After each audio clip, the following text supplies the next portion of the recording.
भगवंताकडे पाहिलं तर देवानं परत एक काडी हातात घेतली, मधोमध फाडली आणि मग मात्र देवानं आयडिया केली, डाव्या हाताचा भाग उजव्या हाताकडे फेकला आणि उजव्या हाताचा भाग डाव्या हाताकडे फेकला. जरासंधानं खुनीनं इशारा जाणला भीमानं आणि भीमानं तो जरासंध फाडला. भीमानं सुद्धा तसंच केलं, उजवा भाग डाव्या बाजूला फेकला, डावा भाग उजव्या बाजूला फेकला आणि मग मात्र तो जरासंध मारल्या गेला. जरासंध का असा जन्माला आला हो? कारण म्हणतात एका राजाला मुलगा होत नव्हता. साधूने एक फळ दिलं, म्हटले हे फळ तुझ्या बायकोला खायला दे, तिला मुलगा होईल. तो घरी आला, त्यानं आपल्या थोरल्या राणीला ते फळ दिलं. पण त्या थोरल्या राणीचं प्रेम आपल्या सवतीवर जास्त होतं. तिनं काय केलं, अर्ध फळ सवतीला दिलं आणि अर्ध फळ हिनं खाल्लं. दोन्ही गरोदर झाल्या, दोघींना मुलं झाली. पण नवल असं घडलं, अर्ध अर्ध फळ खाल्ल्यामुळे दोघींनाही अर्धी अर्धीच मुलं झाली. मग आता काय करावं, असली मुलं काय उपयोगाची? ती घेतली आणि जंगलात नेऊन एका पेटीमध्ये घालून पुरली. तिथं एक जरा नावाची राक्षसीन आली. तिला तो सुगंध आला आणि तिनं ती पेटी उघडली. उघडल्याबरोबर त्या पेटीतनं दोन मुलं होती, अर्धी अर्धीच होती. तिनं आपल्या मंत्राच्या सामर्थ्यानं त्या दोनही मुलांना जोडलं आणि जरा नावाच्या राक्षसीनेनं जोडल्यामुळे त्याचं नाव जरासंध ठेवण्यात आलं. आणि तो जरासंध भीमानं मारला. आणि इथूनच परीक्षिती राजाला शाप घडायला सुरुवात झाली. का माहितीये? कारण भीमानं जेव्हा जरासंध मारला ना, तेव्हा भीमानं जरासंधाच्या डोक्यातला जो टोप होता ना, तो टोप भीमानं त्याच्या डोक्यातून हिसकावून घेतला आणि भीमानं तो टोप आपल्या हस्तिनापूरला आणला आणि तो कोशा घरात ठेवला होता भीमानी. आणि नंतर जेव्हा पांडव स्वर्गाला गेले, त्या कोशा घरातून तोच डोक्यातला टोप परीक्षिती राजानं घातला. आणि सुरुवातीलाच सांगितलं मी, हिसकावून आणलेल्या सोन्यात कोण राहतो? कली राहतो. आणि मग मात्र परीक्षितीनं तो टोप परिधान केला. कलीनं त्या परीक्षितीच्या मस्तकात प्रवेश केला आणि परीक्षितीला ब्राह्मणाचा अपराध करण्याची त्या ठिकाणी काय झाली, इच्छा झाली. आणि म्हणून त्याच्याकडनं हे पाप घडलेलं आहे. जरासंध मारल्या गेला. पुढं एकदा घडलं असंच, परीक्षिती राजा शुकाचार्य महाराजांकडनं कथा ऐकतोय. शुकाचार्य महाराजांना म्हणू लागला, महाराज, भगवान जेव्हा सांदीपनी ऋषीच्या आश्रमात होते तेव्हा तिथं देवाला एक मित्र भेटला होता, तुम्ही सांगितलं सुदाम. त्या सुदामाचं पुढं काय झालं मला सांगा ना. आणि मग सुदाम चरित्र सांगायला सुरुवात केली. भागवत असं सांगतोय, या भागवतामधील हे सुदाम चरित्र जो कोणी श्रद्धेनं ऐकतो ना महाराज, अंतकरणातून लक्षपूर्वक ऐकतो ना, भगवान परमात्मा त्याच्या प्रपंचातलं सगळं दारिद्र्य दूर करतात. फक्त हे अंतकरणातून ऐकलं पाहिजे. म्हणून सर्वांगाची कान करून ऐका. हा सुदाम पोरबंदर नावाची नगरी आहे, गुजरात प्रांतामध्ये. या पोरबंदर नगरीमध्ये राहतोय. या सुदामाला एक भाऊ आहे, त्याचं नाव आहे चक्रधर. हा चक्रधर पोरबंदर नगरीचा जो राजा आहे, त्या नगरीच्या राजाचा भाट होता. भाट म्हणजे काय? गुणानुवाद गाणारा, स्तुती पाठक. त्यानं त्या नगरीमध्ये राजाच्या सभेमध्ये अतिशय सुंदर गीत गायलं. राजा प्रसन्न झाला. वा चक्रधर, काय सुंदर गातोस रे तू. तसं कोणीतरी म्हटलं, महाराज अहो हा चक्रधर जसा गातो ना, याच्यापेक्षा आणखी काही पण सुंदर याचा भाऊ गातोय. म्हटले त्याचं नाव आहे सुदाम. म्हणे त्या सुदामाला माझ्या दरबारात बोलवा. सुदामजीला बोलावलं. सुदामजीला सांगू लागले, हे सुदाम, आजपासून माझी भाटगिरी कर. माझ्यासाठी तू काय कर, गुणानुवाद गा. सुदामदेवानं हात जोडले आणि सांगितलं, मी देव सोडून कोणाची स्तुती करत नाही, मी तुझी भाटगिरी करणार नाही. राजाला राग आला आणि राजानं गावात दौंडी दिली. हा माझी भाटगिरी करत नाही ना, मग ऐका, सगळ्या प्रजाजनांना सांगून ठेवतोय, उद्यापासनं या सुदामाला कुणी काही शिदा द्यायचा नाही. जर कुणी शिदा दिला तर तो मृत्यू दंडाला कारणीभूत ठरेल. दौंडीच देऊन टाकली महाराज. सुदामदेवाच्या पत्नीचं नाव आहे सुशीला. या दोघांच्या नावात प्रचंड मोठा अर्थ दडलाय बरं. सुदाम, सु म्हणजे चांगला आणि दाम म्हणजे संयम. ज्याचा चांगला संयम आहे त्याला म्हणायचं सुदाम. आणि सुशीला, सु म्हणजे चांगली आणि शील म्हणजे आचरण. जिचं चांगलं आचरण आहे तिला म्हणायचं सुशीला. महाराज यांनी एक व्रत केलेलं होतं, अयाचक नावाचं व्रत. हे व्रत असं आहे, कुणाकडे काही मागायचं नाही. जे प्रारब्ध वशानं दिवसभरात मिळेल ना तेच खायचं आणि ते साठवून पण ठेवायचं नाही. ते सूर्यास्ताच्या आत संपवायचं. दुसऱ्या दिवशी सुदामदेव आपल्या घरून निघाली. 4 मुलं आहेत बरं सुदामदेवाला, 4 मुलं आहेत छोटे छोटे. कुणी पूजेला बोलावतं की काय, आणि जर पूजेला बोलावलं तर तो शिदा मिळेल म्हणून सुदामदेव पोरबंदर नगरीमध्ये निघाली. सगळी पोरबंदर नगरी फिरले पण त्या दिवशी सुदामदेवाला कोणी पूजेला बोलावलं नाही.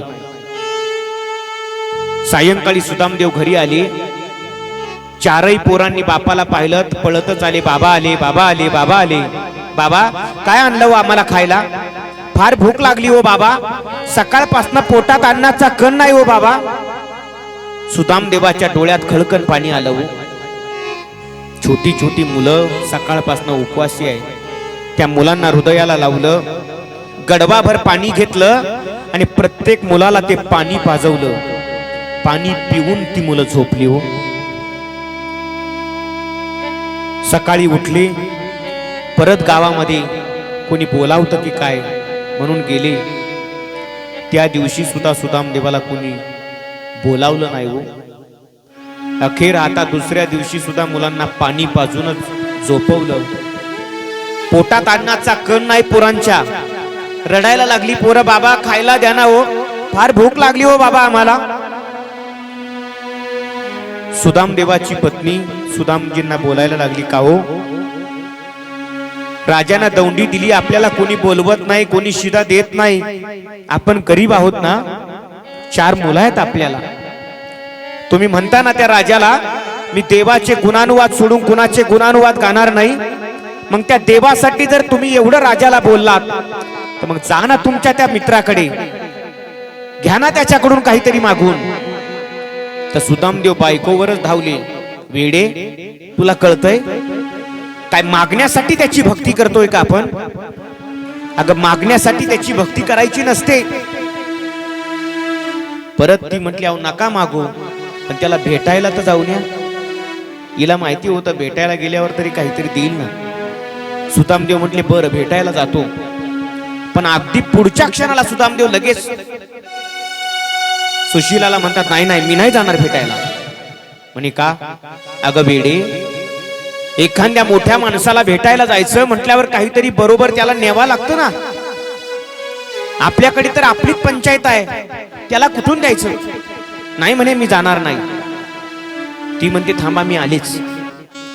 त्या सुशीला तिची एक मैत्रीण होती महाराज शेजारी, तिच्याकडे गेली आणि त्या मैत्रिणीला म्हणू लागली, आमच्या यांना कनी त्यांच्या मित्राला भेटायला जायचंय, पण मोठ्या माणसाला काहीतरी न्यावं लागतं ना, तुझ्याकडे असेल काहीतरी तर दे ना. तशी ती मैत्रीण म्हटली, सुशीला कालची दौंडी ऐकली नाही वाटतं तू? तुला जर मी काही दिलं आणि जर राजाला कळालं तर राजा आम्हाला शिक्षा नाही द्यायचा का? आमच्या यांची नोकरी जाईल. सुशीला निघाली हो. पण त्याच वेळेला त्या मैत्रिणीला वाटलं आपली जीवाभावाची मैत्रीण आज नाराज होऊन चालली. महाराज ती तांदूळ पाकडत होती. त्या तांदूळामध्ये काही पोहे मिक्स झालेले होते आणि त्या कणी फेकून द्यायच्या खाली पडलेल्या होत्या. आणि मग ती म्हणते, सुशीला या खाली पडलेल्या ज्या कण्या आहेत ना त्या मला फेकून द्यायच्या आहेत आणि तुझ्या जर उपयोगाच्या असेल तर घेऊन जा. तिनं लगेच त्या कण्या घेतल्या महाराज, आपल्या पदरामध्ये बांधल्या, पतीकडे गेली.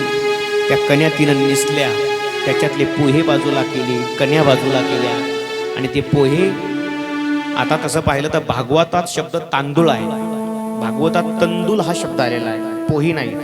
पण संतांनी सांगताना पोहे सांगितलेलं आहे. पोहे सुदामदेवाची फके मारी कोरडेची, पोहे सांगितले. तांदूळ घ्या, पोहे घ्या. त्या सुशीलेनं आपल्या पतीकडे आल्याबरोबर सांगितलं, हो बघा हे पोहे आणलेत, घ्या बरं हे आणि जा तुमच्या मित्राला भेटायला. आता मात्र सुदामदेव आपल्या मित्राला भेटायला निघाले. पण मनामध्ये प्रश्न असा होता, एवढ्या दिवसापासून भेटला नाही, मला ओळखतो की नाही कोण जाणे. पण आता बायको म्हणते तर चला. निघाला देवाला भेटायला. बालपणचा मित्र आहे तो भगवान, मित्राला भेटायला जायचंय, मला मित्र ओळखतो की नाही, मनामध्ये संशय. आणि सुदामदेव निघाले, पायामध्ये चप्पल नाही, अंगावरती एक फाटका पंचा आहे, गुडघ्यापर्यंत फाटलेलं धोतर आहे, कमरेमध्ये वाकलेले, हातामध्ये काठी आहे. आणि सुदामदेव भगवंताकडे निघाले. देवाला कळालं माझा भक्त माझ्याकडे येतोय. भगवंताने एका सौदागराचं रूप घेतलं आणि एक टांगा घेऊन भगवान परमात्मा सुदामदेवाच्या जवळ आले आणि सुदामदेवाला म्हणू लागले, अरे ओ ब्राह्मण, किधर जा रहा हो, कुठं चाललायस तू? त्या ब्राह्मणानं सांगितलं, मैं द्वारिका जा रहा हूं. अरे चल बैठ, मैं भी उधर जा रहा हूं. बस म्हटलं, मी सोडतो तुला. ब्राह्मण नकोच म्हणत होता, बळबळ बसवलं. सुदामदेवाला टांग्यामध्ये बसवलं देवानं. टांगा निघाला. थोड्या अंतरावर गेल्यानंतर देवाला कळालं हा उपवासी आहे. देवानं टांगा थांबवला. 3 दगड मांडली, एक पातेलं ठेवलं आणि त्याच्यामध्ये देवानं भात शिजवला. आणि सुदामदेवाला म्हणतात, ए ब्राह्मण, चल जेवण करून घे. नाही नाही म्हणे, मला नाही जेवायचं. का माहिती आहे? त्याला माहिती होतं, हो माझी मुलं 4 दिवसापासून घरी उपवासी आहे, माझी बायको उपवासी आहे, आणि मी इकडं कसा जेवू. पण बळ भगवंताने स्वतःच्या हाताने सुदामदेवाला जीव घातलं. महाराज सुदामदेवानं 4 घास भगवंताच्या हाताने मुखामध्ये घेतले. आता परत सुदामदेव टांग्यामध्ये बसतात. भगवान सुदामदेवाला घेऊन निघाले. द्वारका नगरीच्या जवळ आली आणि सुदामदेवाला म्हणू लागली, ब्राह्मण, ती समोर दिसते ना तुला, ती द्वारिका आहे म्हणे, मग इथेच उतरावा मला. सुदामदेव उतरले. काठी टेकत टेकत निघाले. एका समोरून येणाऱ्या सद्ग्रहस्थाला विचारू लागले, का हो कृष्ण इथंच राहतो का? ज्याला विचारला तोच धावला, ए कुणाला कृष्ण म्हणतोस? द्वारकाधीश म्हण. हो हो, तुमचा द्वारकाधीश इथेच राहतो का? म्हणे हो. असं समोर जा, उजव्या हाताला ओळ आणि समोर तुला महाद्वार दिसेल. सुदामदेव काठी टेकत टेकत निघाले. त्या महाद्वाराच्या जवळ गेले आणि महाद्वाराच्या जवळ जाऊन त्या द्वारपालांनी सुदामदेवाला अडवलं. सुदामदेव द्वारपालांना सांगू लागले, मला देवाला कृष्णाला भेटायचंय. परत तो द्वारपाल सुदामदेवावर रागावला, ए तुला द्वारकाधीश म्हणता येत नाही, कृष्ण म्हणतो? काय काम आहे त्याच्याकडे? आता या द्वारपालांना वाटलं हा काहीतरी ब्राह्मण दिसतोय, म्हणजे मागायलाच आला असेल. तसं पाहिलं तर वास्तविक ब्राह्मणाला देवाकडे जाण्यापासून कुणीही रोखलं नाही पाहिजे, पण महाराज अडवलं तिथं. त्यांना वाटलं हा काहीतरी पैशाच्या धनाच्या लालचीने आला असेल, आपणच देऊन टाकावे याला, कशाला देवाकडे जाऊ द्यायचं. देवाच्या दारातले द्वारपाल सुद्धा इतके चांगले आहेत बघा. आणि मग त्याच वेळेला सुदामदेवाला विचारलं, काही पैसे? मी पैशासाठी नाही आलो म्हणे. तो तुमचा द्वारकाधीश आहे ना, तो द्वारकाधीश माझा मित्र आहे, त्याला जाऊन सांगा फक्त तुझा मित्र आलाय. बरं म्हणे, पण तुझं नाव काय? म्हणे त्याला जाऊन सांगा तुझा मित्र आलाय आणि स्वतःच नाव सुदाम सांगतोय. देखो देखो ये गरीबी, ये गरीबी का कृष्ण के दर पे विश्वास लेके आया हूँ.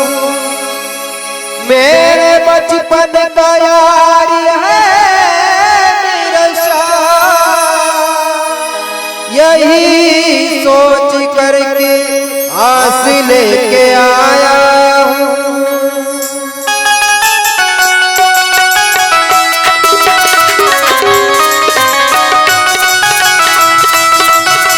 जय हो।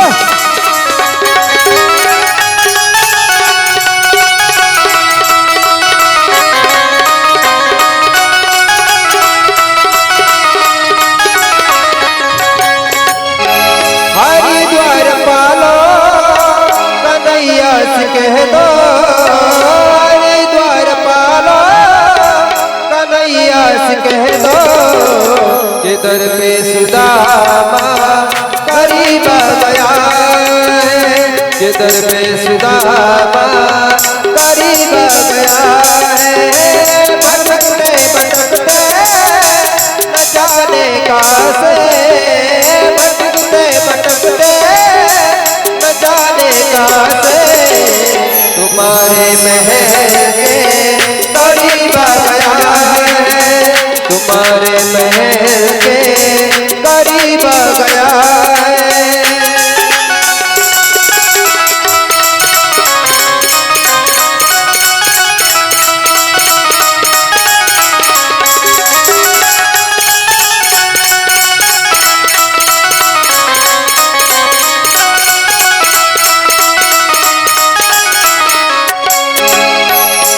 सुदाम देवच्या द्वारपालांना म्हणू लागले, हात जोडतायत, विनंती करतायत आणि म्हणतायत, हे द्वारपालांनो, तुमच्या त्या देवाला जाऊन सांगा एक दरिद्री ब्राह्मण आलेला आहे,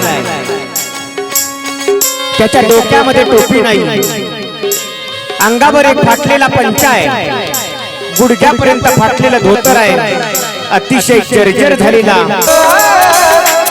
करके कह दो कि मिलने से खास बदनसीब गया है, कि मिलने से खास बदनसीब गया है। कन्हैया से कह दो, कन्हैया से कह दो, इधर पे सुदामा करीब गया है, इधर पे सुदामा करीब गया है।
आणि महाराज ज्या वेळेला द्वारपाल गेले,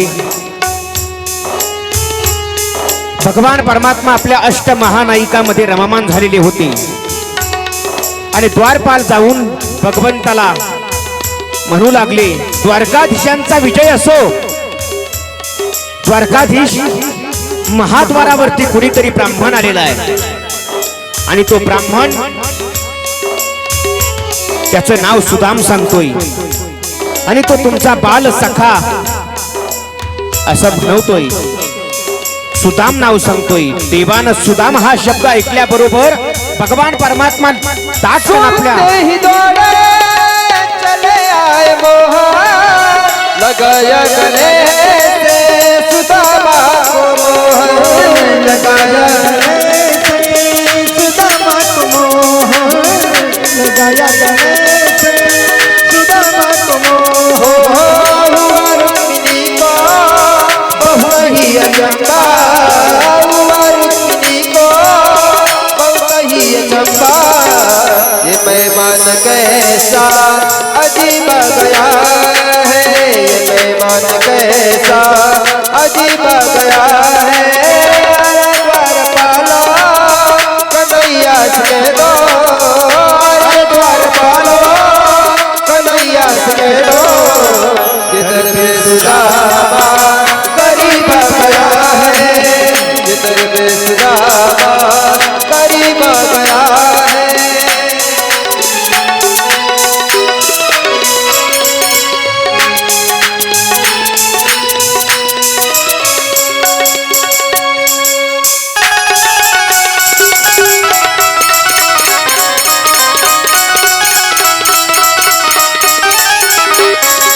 श्री राधे.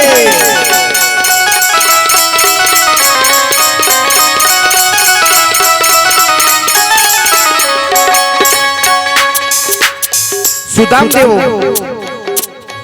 शब्द ऐकल्याबरोबर भगवान आपल्या आसनावरून उठले. पायात चप्पल सुद्धा देवाने घातली नाही. धावत पळत तसेच निघाले. अरे देवाच्या अंगावरचा पंचा गळून पडला. देवाला त्याचं भान राहिलं नाही. माझा मित्र आलाय.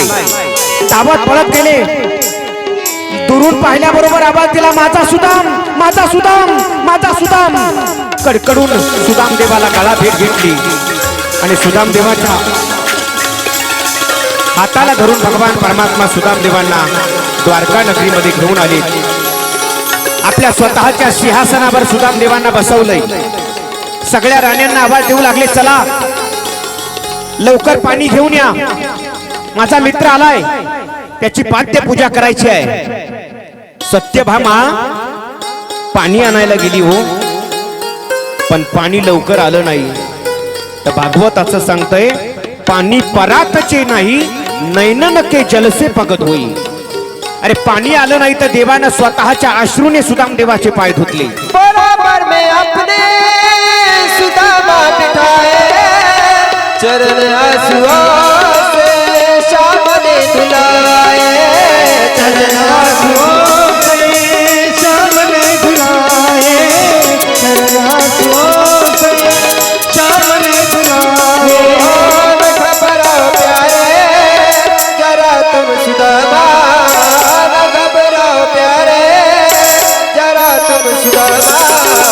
खुशी का समा तेरा करीब गया है, खुशी का समा तेरे करीब गया है.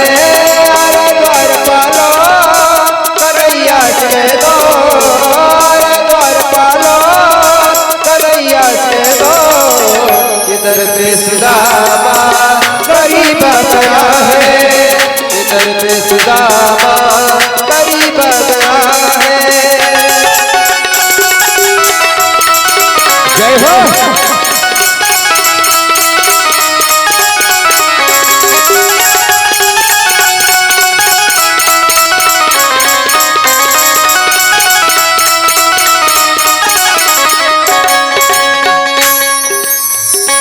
अरे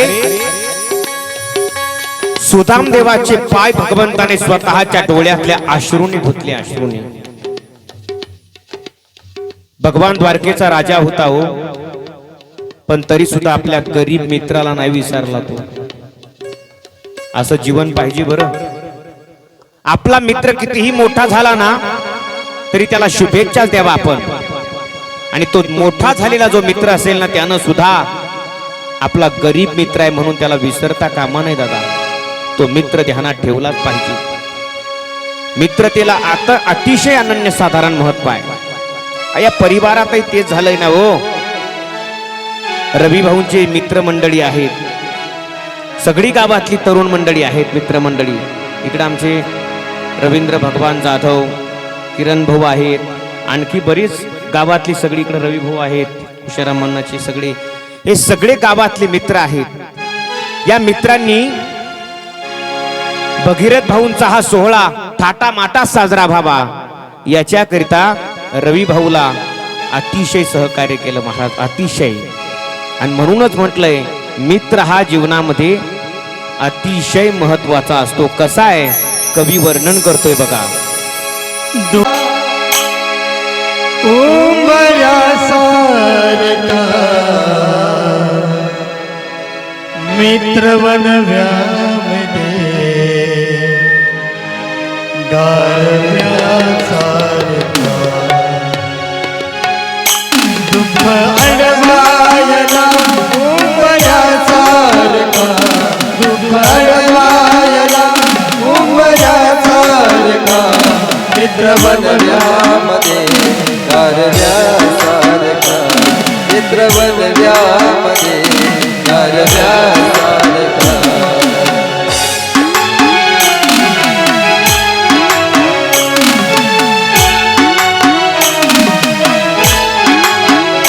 वाट चुकणार नाही जीवनभर तुझी, वाट चुकणार नाही जीवन जीवनभर तुझी वाट चुकणार नाही, जीवनभर तुझी वाट चुकणार नाही, जीवनभर तुझी एक तू मित्र कर आरशासारखा, मित्र बनव्यामध्ये गारव्यासारखा, मित्र बनव्यामध्ये गारव्यासारखा, घडवायला उंबऱ्यासारखा, घडवायला उंबऱ्यासारखा, मित्र बनव्यामध्ये गारव्यासारखा, मित्र बनव्यामध्ये गारव्यासारखा, मित्र बनव्यामध्ये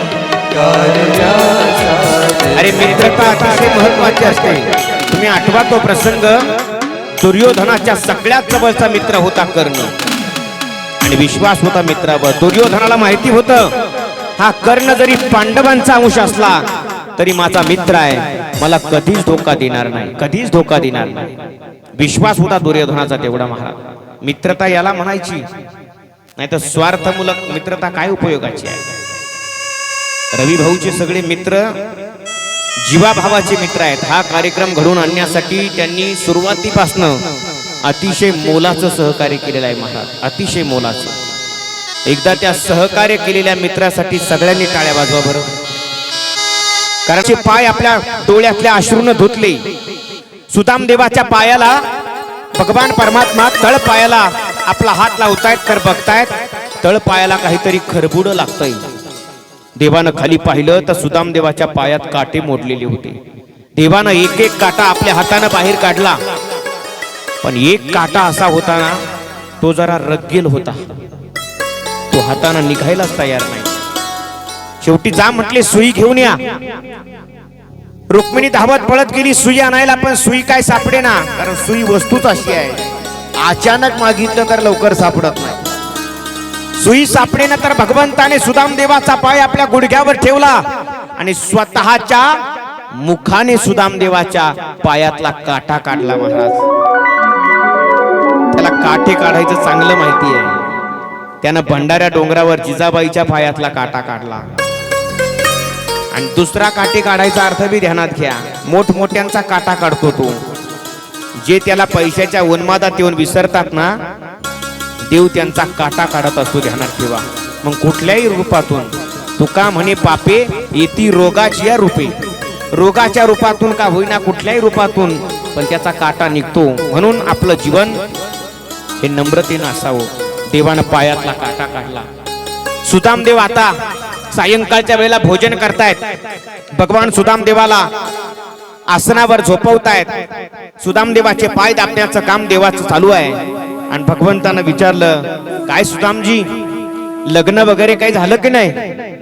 सुदामदेव म्हणतात, हो देवा झालं ना, सुशीला नाव आहे. विचारलं नव्हतं तरी बी सांगितलं. म्हणे मग काय लेकरं बाळ? देवा 4 मुलं आहेत मला. बर बर, मग वहिनीनं माझ्यासाठी काही दिलं नाही खायला? तर लगेच ती पुरसुंडीला पोहायला लागली. देवानं हात धरला आणि हिसकावला तर ती पुरसुंडी पाहिली. देवानं सोडली पुरसुंडी आणि त्या पुरसुंडीत असणारे ते पोहे भगवान अशा हातात घेऊन गपण्या मारायला लागला. रुक्मिणीने पाहिलं. रुक्मिणीला वाटलं जर सगळे पोहे यानं खाल्ले ना कन्हैयानं, तर त्या पोहेच्या बदल्यात ही द्वारका अख्खी त्या सुदामाला देऊन टाकतील ही. म्हणून रुक्मिणी मातेनं देवाचा हात पकडला. देवा एकटंच खाणार का सगळे, आम्हाला नाही देणार का? हात पकडल्याबरोबर काही हातातले पोहे खाली पडले तर भगवान रुक्मिणी मातेवर लाल डोळे करून पाहू लागले. भगवान खाली बसले. ते सगळे खाली पडलेले पोहे भगवान एक एक दाना वेचू लागले आणि खाऊ लागले. आणि सुदामदेवाला म्हणता, सुदामदेव अहो बऱ्याच दिवसापासून मी भुकेला होतो, मला चांगलं खायलाच मिळालं नव्हतं, पण आज अतिशय मन तृप्त झालं. बाकीच्या बायका म्हणतात, बघा रोज आमच्या हातचे चांगले पक्वान्न खातो आणि सुदामदेवाला म्हणतो मला असं खायलाच मिळालं नव्हतं. अहो त्याला हे पक्वान्न नाही आवडत, त्याला तुमचा भाव पाहिजे. भाव किती अंतकरणातून, भावातून त्याच्याकडे तुम्ही गेलाय. सुदामदेव अंतकरणातून घेऊन गेले होते महाराज. आणि म्हणून देवानं ते पोहे प्राशन केले. सुदामदेव दुसऱ्या दिवशी सकाळी देवाला म्हणतात, येऊ का? भगवान म्हणतात, या या. मनातल्या मनात म्हणू लागला, बघा मित्र एवढा मोठा मित्र येऊ का म्हटलं तर लगेच म्हणतो जा 2-4 दिवस थांबा म्हणावं.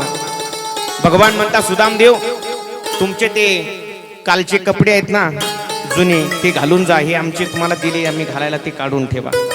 सुदामदेव विचार करतायत हा कपडे सुद्धा द्यायला तयार नाही. माझी बायको म्हणेल लई तुम्हाला जायचा नाद होता ना मित्राकडं, बघा तुमच्या मित्रानं तुमचे कपडे सुद्धा काढून घेतले अंगावरची. सुदामदेवानं कपडे काढले, जुने कपडे परिधान केले आणि आता मात्र सगळ्या पत्न्या सुदामदेवाचं औक्षण करायला आल्या. पहिल्यांदा देवानं ताट घेतलं, सुदामदेवाचं औक्षण केलं आणि सुदामदेवाचं कपाळ पाहिलं तर सुदामदेवाच्या कपाळावर देवानं असं वाचलंय हो श्रीक्षय लिहिलेलं होतं. सटवीनं काय लिहिलेलं होतं? श्रीक्षय. श्री म्हणजे संपत्ती आणि क्षय म्हणजे नाश. संपत्तीचं दारिद्र्य सुदामदेवाच्या नशिबात अगोदर लिहिलेलं होतं. पण देवानं काय केलं, कपाळाला गंध लावताना देवानं कपाळाला असा हात फिरवला हो आणि ती अक्षर उलटी केली. श्रीक्षय याच्या उलट वाचा काय होतं? यक्षश्री. यक्ष म्हणजे कुबेर आणि श्री म्हणजे संपत्ती, कुबेराची संपत्ती दिली. सुदामदेवाचं औक्षण केलं. सगळ्या पत्नी त्या सुदामदेवाचं दर्शन घ्यायला आल्या. पहिल्या अष्टमहानायिका आल्या. पहिलीने दर्शन घेतलं, सौभाग्यवती भव. दुसरी आली सौभाग्यवती भव. तिसरी आली सौभाग्यवती भव. तोंड दमून गेलं. एवढ्या बायका पण सगळ्या बायका झाल्या तर मग मुलं आणि मुली आल्या. मग या खटीच आशीर्वाद दिला, सौभाग्यवती भव. सगळ्यांना आशीर्वाद देऊन टाकला आणि सुदामदेव निघाले हो भगवान सुदामदेवाला पोहोचवायला. सुदामदेव निघाले, अगदी 10 पावलं पुढे गेले. काय कुणास ठाऊक सुदामदेवाच्या मनात आलं. गरकन माघारी फिरले, धावत पळतच पाठीमागे आली आणि देवाच्या गळ्यात पडले आणि खळखळून रडू लागले हो. याला मित्रता म्हणायची बरं. खळखळून रडू लागले. देवा कृष्णा, आजपर्यंत मी तुझ्याकडे काही मागितलं नाही रे, पण आज मला काहीतरी तुझ्याकडे मागायचंय, देशील का रे मला? देव मनातल्या मनात म्हणतात अरे तू मागायला चालाय, बोल तुला काय पाहिजे, दिल्ली पाहिजे का गुजरात पाहिजे? असं नाही म्हटले बरं, हे इकडचं आहे ते मागायला गेल्यावर. तुला काय पाहिजे बोल. तर सुदामदेवानं देवाला काय मागितलं सर्वांगाचे कान उंच करून ऐका दादा. सुदामदेव देवाला म्हणतात देवा द्यायचंच असेल ना देवा मला तर ऐक देवा, तब्येतीची काळजी घे, प्रकृतीकडे जरा लक्ष ठेव, तुला फार धावपळ करावी लागते. हे कोण म्हणतंय? सुदामदेव म्हणतायत. कुणाला? या जगाच्या मालकाला म्हणताय देवा तब्येतीची काळजी घे, प्रकृतीकडे जरा लक्ष ठेव. खरं सांगा बरं, तुमच्या उभ्या आयुष्यात तुम्ही पंढरपूरला कितीतरी वेळा गेला असाल. पांडुरंगाच्या पायावर डोकं ठेवल्यावर तुम्ही असं कधी म्हटलंय का हो देवाला, पांडुरंगा तब्येतीची काळजी घे, प्रकृतीकडे लक्ष ठेव, तुला 2-2 वाजेपर्यंत दर्शनासाठी उभं राहावं लागतं, कधीतरी म्हटलंय का? उलट त्याच्या दारात गेल्यावर तुमचाच पसारा मांडिता. बायको घरात येऊ देत नाही, सुनबाई तुकडा वाढीत नाही. प्रकृतीचा विचार ज्याच्या वृत्तीत असतो ना त्याला म्हणायचं खरा भक्त. तत्सुखम सुखित्वम हा विचार पाहिजे. स्वसुखम नको, मी सुखी राहावं हा विचार नाही. तत्सुखम माझा गाव सुखी झाला पाहिजे हा विचार मनात ठेवा. आणि मग सुदामदेव घरी आले. महाराज घरी आल्यानंतर देवानं सुदामदेवाची नगरी अशी सुंदर बनवली होती ना. सुदामदेवाची 4 लेकरं पळत आली. बाबा आले, बाबा आले. लेकरच ओळखू येईना, कारण नवे कपडे परिधान केलेले. म्हटले अरे हे आपले लेकर नाही दिसत. रॉंग नंबर लागला, दुसऱ्याच गल्लीत आलो. निघाले पाठीमाग तर बायकोच आली. अरे म्हटलं ही तर बायको आहे माझी सुशीला. अशी दिसत होती महाराज, पूर्ण सोन्या नानानं अशी मढून गेलेली होती, पिवळी धमूक दिसत होती. सुदामदेव विचार करतायत माझी बायकोन एवढी पिवळी धमूक दिसते, कारण त्यांना माहिती होतं आपल्या बायकोनं कावीळ झाली तरच पिवळी दिसावं. तशी पिवळी दिसण्याचं कामच नाही, पण आज तर ही पिवळी धमूक दिसते. आणि मग सुदामदेवाला एका क्षणात कळालं. महाराज टपकन खाली बसले, हात जोडले आणि देवाला म्हणू लागले, देवा अरे मला इथपर्यंत येईपर्यंत तू कळू दिलं नाही देवा, पण देवा अरे हे काय केलं रे, शुद्ध भाव देखून या गाव सोनियाचा दिला. देवा तुम्हाला शुद्ध भाव पाहिला आणि संपूर्ण गाव सोन्याचा दिला. ही कथा या ठिकाणी वर्णन करून सांगितल्या जाते. या कथेचं आपण अंतःकरणातून श्रवण केलं पाहिजे. याच्यानंतर एक महत्वाची कथा येते. दशम स्कंद या ठिकाणी पूर्ण होतो आणि एकादश स्कंदाला सुरुवात होते. या स्कंदामध्ये भगवंताची अनेक मुलं आहेत. त्यापैकी जांबुवंती पासून झालेला एक मुलगा आहे, त्याचं नाव आहे सांब. हा सांब नावाचा मुलगा एक दिवस पोटाला चिंध्या गुंढाळतो आणि साधू संतांकडे जातो आणि म्हणतो, सांगा मला मुलगा होईल की मुलगी. लोकांना सवय असते बाबा लोकांची टिंगलटावळी करायची, ठीक आहे नाही, करतात लोक. साधूकडे गेला आणि साधूला म्हटला, हो सांगा मला मुलगा होईल की मुलगी. साधू म्हटले, जा ना करू ते साधना, कशाला व्यत्यय आणतो. नाही नाही, तुम्ही खरंच साधू आहात ना, मग सांगा मुलगा होईल की मुलगी. फार विचित्र असतात लोक महाराज. एक सांगितलं, जा तुला मुलगाही होणार नाही आणि तुला मुलगी होणार नाही, तुला एक मुसळ होईल मुसळ, आणि ते मुसळ तुमच्या अख्ख्या यदुकुळाचा नाश करेल. खरं झालं महाराज, त्याला मुसळ झालं. उग्रसेनाकडे दिलं, उग्रसेनानं त्याचा चुरा केला, समुद्रात फेकून दिला.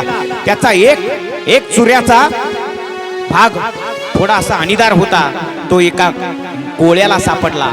त्या कोळ्यानं तो व्याधाला दिला, म्हणजे एका भिल्लाला दिला, आणि त्या भिल्लानं तो महाराज दगडावर घासून अनिदार बनवला आणि आपल्या बाणाला लावला महाराज. आणि तो व्याध आता शिकार करण्याकरता जातोय महाराज. आणि शिकार कोणाची करतोय माहितीये तुम्हाला? या जगाच्या मालकाची शिकार करतोय तो. भगवान कृष्ण परमात्मा त्याच्या हाताने निजधामाला गेली महाराज. आता भगवंताच्या निजधामात कार्य जवळ आलंय. भगवान परमात्म्यानं आपल्या दारुकाला बोलावून घेतलं आणि त्या दारुकाला सांगितलं, बाबा रे, आता याच्यानंतर संपूर्ण पृथ्वी जलमय होणार आहे, द्वारका नगरी समुद्रामध्ये बुडणार आहे. तू माझी सगळी आयुध, माझा रथ घेऊन आता वैकुंठाला जा. तो दारुक सगळे आयुध आणि रथ घेऊन वैकुंठाला निघून गेला. भगवान परमात्मा उद्धवाला सांगतायत, उद्धवा तूही आता गेलं पाहिजे तीर्थयात्रेला. आपल्या चरण पादुका उद्धवाला दिल्या आणि उद्धवजी सुद्धा आता बद्रिकाश्रमाच्या दिशेने निघून गेली. भगवान परमात्मा अरण्यामध्ये गेलेले आहेत. एका पिंपळ वृक्षाखाली भगवान बसलेले आहेत, आपले पाय पसरलेले आहेत, वृक्षाला टेकून भगवान बसलेत. ऐका राजा हो, भगवंताचं निजधाम गमन, या भागवताचा शेवट कसा असतो. भगवान त्या पिंपळ वृक्षाला टेकून बसलेले आहेत. भगवंताने आपला पाय पसरलेला आहे, एक पाय दुसऱ्या पायावर ठेवलेला आहे आणि भगवंताचा वरचा पाय असा हलतोय. तो हलणारा पाय आणि त्या पायाचा अंगठा, या व्याध्यानं एका झाडावर बसून तो अंगठा पाहिला आणि याला वाटलं जणू एखादी हरणच आहे आणि त्या हरणाचा डोळा दिसतो का काय, असा त्या पायाचा अंगठा दिसत होता देवाच्या. त्या व्याधानं तोच मुसळाचा तुकडा ज्या बाणाला लावलाय ना, तो बाण धनुष्याला लावला आणि नेम धरला. हो, माझ्या भगवंताचा पाय हलत होता आणि त्या व्याधानं बाण सोडला. अरे तो बाण माझ्या कन्हैयाच्या पायाच्या अंगठ्याला लागला. अंगठ्याला बाण लागल्याबरोबर व्याध धावत पळत जातोय आणि पाहतो ते काय, द्वारकाधीशाला बाण लागला. मोठ्यानं ओरडू लागला, द्वारकाधीशाला बाण लागला, द्वारकाधीशाला बाण लागला. भगवंतानं त्या व्याधाला थांबवलं, पळू नकोस. अरे तू काय चुकीचं केलं नाही. तुला माहिती आहे, तू मागच्या जन्मामध्ये वाली होतास आणि झाडाच्या आड लपून मी तुला बाण मारला होता. का माहितीये? कारण तो सुग्रीवाची पत्नी पळवली होती. तू आतताई होता म्हणून मी तुला बाण मारला, पण मरताना तू म्हटला होता मला, देवा आमच्या भावाची भांडणं होती, देवा तू कशाला त्याच्यामध्ये आला, मला मारण्याचा अधर्म केला. पण त्यावेळेला मी तुला वचन दिलं होतं, वाली जरी या जन्मामध्ये तुला मी झाडाच्या आड लपून बाण मारलास ना, काळजी वाली, तू जरी मला झाडाच्या आड लपून बाण मारलाय, परंतु पुढचा अवतार मी तुझ्या हाताने संपवेल. म्हणजे वालीला भगवंताने झाडाच्या आड लपून बाण मारला होता आणि वाली मरण पावला महाराज. आणि भगवान परमात्म्यानं परतफेड कशी केली माहितीये? तोच वाली व्याध झाला आणि भगवंताने त्याच्या हातून अवतार कार्य संपवलं महाराज. भगवान परमात्मा निजधामाला निघून गेले. म्हणून एका ठिकाणी म्हटलंय बघा, मुरलीचे नाभी विरले भगवान अंतर्धान पावले, भगवान अंतर्धान पावले. पिंपळ वृक्षा खाली बैसले हरणी मुखासम पाऊल दिसले व्याध भीतीने व्याकुळ झाला जवळी बोला मुनी व्याधाला व्याधाशील तू स्वर्गाला आशीर्वाद हा त्यासी दिधला भगवान अंतर्धान पावले अनंत कोटी ब्रह्मांडाचा मालक एवढं मोठं पुण्य कर्म करून पांडवांना सहकार्य करून निजधामाला गेला. ही कथा राजा परीक्षिती शुकाचार्यांच्या मुखातून ऐकतोय. राजा आता तुझा उद्धार होण्याची वेळ आली राजा. आणि आता शेवटचा मंत्र सांगतो राजा. तो मंत्र म्हटला की तुला सर्प येणार आहे आणि तक्षक सर्प दंश तुला करणार आहे आणि तुझा उद्धार होणार आहे.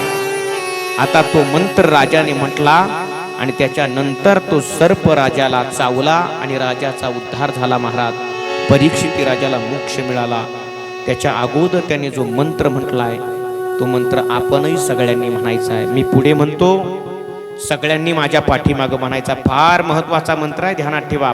कीर्तनम यस्य नामसंकीर्तनं यस्य सर्व पाप प्रनाशनम सर्वपापप्रणाशनं प्रणामो दुःख शमनास सदानो दुःखशमनं तम नमामि हरिं परम तं नमामि हरिपरं नाम संकीर्तनम यस्य नामसंकीर्तनं यस्य सर्व पाप प्रनाशनम सर्वपापप्रणाशनं प्रणामो दुःख शमनास प्रदानो दुःखशमनं तम नमामि हरिं परम तं नमामि हरिपरं नाम संकीर्तनम यस्य नामसंकीर्तनं यस्य सर्व पाप प्रनाशनम सर्वपापप्रणाशनं प्रणामो दुःख शमनास प्रदानो दुःखशमनं तम नमामि हरिं परम तं नमामि हरिपरं तम नमामि हरिं परम तं नमामि हरिपरं तम नमामि हरिं परम तं नमामि हरिपरं. या ठिकाणी आपली भागवत कथा पूर्ण विराम घेते. परत एकदा बोलून जाईल दादा. रवी भाऊंनी हा सोहळा साजरा करत असताना आज त्या रवी भाऊंच्या आईला किती वेदना असतील हो. पती निघून गेला, हा शेवटचा सोहळा पतीचा. महाराज आज या पोरांचा बाप गेलाय ना हो. बाप फार महत्वाचा असतो जीवनामध्ये महाराज. ऊस मळ्यात तोडतो या बाप कष्टाचा कापाडी. ऊस मळ्यात तोडतो या भाकर पोरांना देऊन कांड ऊसाचं चाखतो या. भाकर पोरांना देऊन ऊसाचं कांड स्वतः चाकतो बाप असतो महाराज. आली लग्नाला लाडाची ताई, लग्न लेकीच करीन बाप मनात झुरायचा. लग्न लेकीच करीन धांगा ठोका भुंड्यासाठी शेत मळ्याला बिकीन. तो बाप होता. आज या पोरीचा बाप गेलाय. बापानं काय नाही केलं हो. आमचं दुखलं खुपलं पाणी डोळ्यात आणायचा. जर कधी रवी भाऊचं दुखलं तर डोळ्यात पाणी आणणारा बाप होता. या पोरींचं दुखलं तर डोळ्यात पाणी आणणारा बाप होता महाराज. आमचं दुखलं खुपलं पाणी डोळ्यात आणायचा. अरे घालोनी पाटकुळी बाप डॉक्टर दाबायचा. पाटकुळी घेऊन डॉक्टर कडे जाणारा तो बाप होता. तेव्हा आज तो बाप गेला. अरे स्वतःला कपडे नव्हता घेत पण पोराला आपल्या पोरीला कपडे घ्यायचा हो. खाली सवाटी फाटलेलं सुई दोऱ्यानं शिवलेलं खाली सवाटी फाटलेलं सुई दोऱ्यानं आई बाबा माझे शिव आई बाबा माझे देव आई बाबा माझे शिव पाहिला म्या देव आई बापाच्या रूपे. अरे या पोरांना आता ही आई हिच्यातच बाप पाहायचा हिच्यातच आई.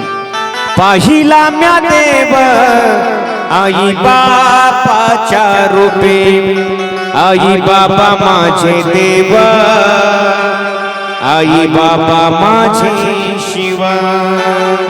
आई आणि वडील फार महत्वाचं दैवत आहे. अरे तुम्ही किती दिंड्या केल्या किती वाऱ्या केल्या किती भजनं केली पण तुमचे आईबाप जर सुखात नसतील ना तर ध्यानात ठेवा तुमच्या सगळ्या दिंड्याला आग लावा काय उपयोगाचं नाही ते. करोडोचा बंगला बांधला पण त्या बंगल्यात जर तुमच्या आई बापाला जागा नसेल तर त्या बंगल्याला काडी लावा काय उपयोग आहे त्याचा. आईबाप फार महत्वाचे आहे. रवी भाऊंच्या या कुटुंबात आता फक्त आई राहिली हो. त्या आईकडेच बघायचं आईची आज्ञा शिरोधार्य मानायची आणि जीवन जगायची.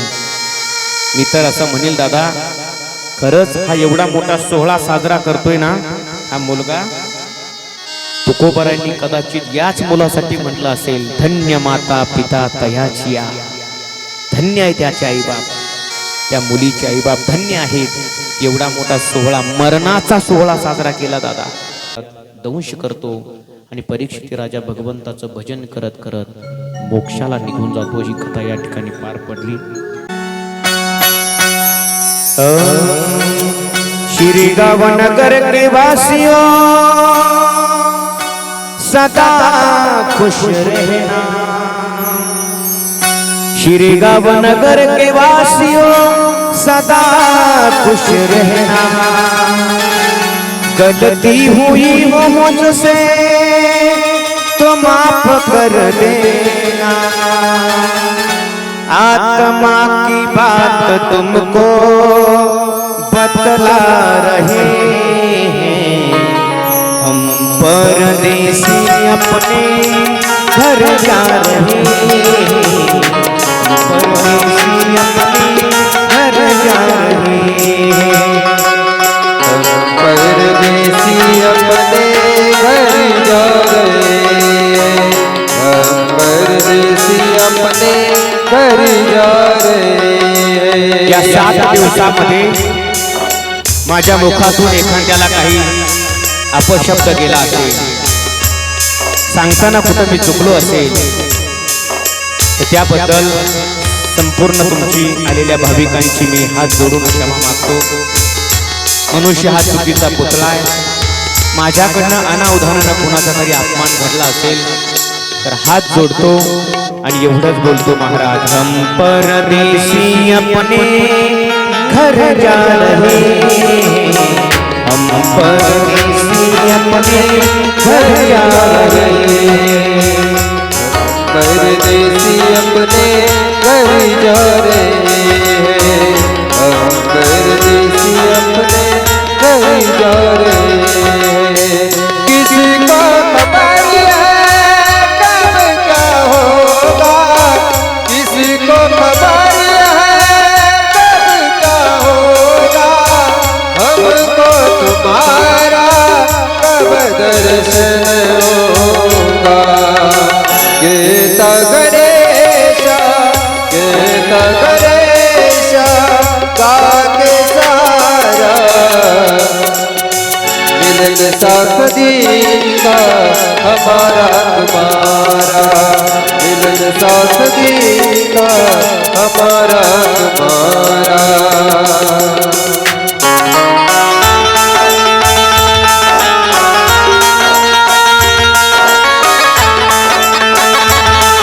सगळ्यांना हात जोडून एकच विनंती आहे दादा जीवनाचे हेवे दावे तिरस्कार द्वेष मत्सर हे सगळं बाजूला करावं. किती दिवस तुम्ही नावं ठेवणार हो. आयुष्य चाललंय तुमचं. काही क्षणाचा भरवसा नाहीये दादा. हे सगळं सोडून द्या. द्वेष मत्सर पोटातून बाहेर जाऊ द्या आणि स्वच्छ अंतःकरणाने जीवन जगा. देव लांब नाही हो, देव फार जवळ आहे, फक्त जगून बघा. आम्ही जातो आमच्या गावा, आम्ही जातो आमच्या गावा. आमचा राम राम घ्यावा, आमचा राम राम घ्यावे. मुक्ती पंथय पंचम वेद निराला, नवज्योत जगाने वाला. हरि राम हरि राम जगते मंगल के आरती. पापियों को भागवत भगवान की आरती, पापियों को ये शांति गीत पावन पुनीत पापों को मिटाने वाला, हरि दर्शन कराने वाला. ये सुख करनी ये दुख हरनी, श्री मधुसूदन की आरती. पापियों को भागवत भगवान की आरती, पापियों को ये मधुर बोल जग पंथ कोल सदमार्ग बताने वाला, बिगड़ी को बनाने वाला. श्री राम घनश्यामे, श्री राम घनश्यामे, प्रभु के महिमा से आरती. पापियों को पाप से है तार दे, भागवत भगवान की आरती. पापियों को पाप से है तार दे, पापियों को पाप से है तार दे, पापियों को पाप से है तार दे. या ठिकाणी